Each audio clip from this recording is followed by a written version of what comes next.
This is a list of the different types of restaurants in Greece, so you know what to expect if you take a seat somewhere. The Greek word for restaurant is estiatorio. It's the most general word. The kitchen of an estiatorio can be both continental or Greek. If the name of a restaurant is taverna, that mostly means you will find traditional Greek cuisine there and not an overload of continental options. One type of taverna I want to highlight first is la dokola. La dokola means baking paper, and so if you're going to a place that is called la dokola, you will most likely get some of your dishes wrapped in baking paper. I've eaten in many la dokolas all over Greece and I've never been disappointed yet. This is actually one of my favorite restaurants in Corfu. Another typical Greek restaurant type is either the ouzeri, the tsiporadiko, or the Medo. Generally speaking, it is the same format. You don't order a starter and a big main course per person. You order tons of smaller dishes, which are put in the middle of the table for the whole group to share. This is my favorite type of restaurant in Greece, especially if you're with a larger group. You can find dishes from €5, and so it ends up being very cheap in the end. This is how the Greeks do it as well, so you should definitely try it. I should also mention the Caffeo. If you see a bunch of grandpas sitting outside a place, it's probably a Caffeo. They go there daily to drink their coffee,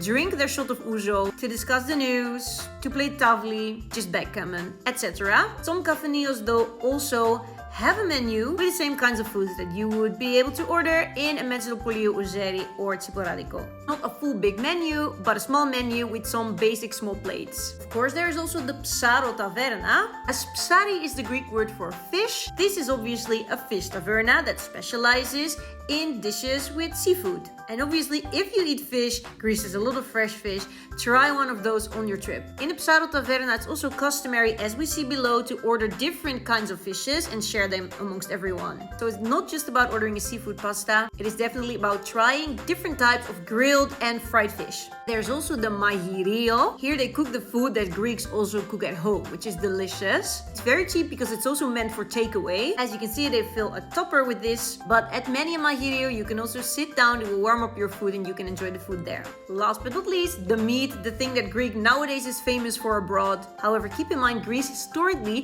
has a kitchen based on vegetables. This kind of place can have different types of names: souvlatsidiko, or hieropolio, or hiradiko, or psitopolio, or psistaria. It might sound very difficult, but it's actually very simple because in such a place you can mostly get grilled souvlaki, pita hero, that kind of stuff. So now you know where to go the next time you are in Greece. I hope this helped, and remember to follow me for daily Greece travel tips.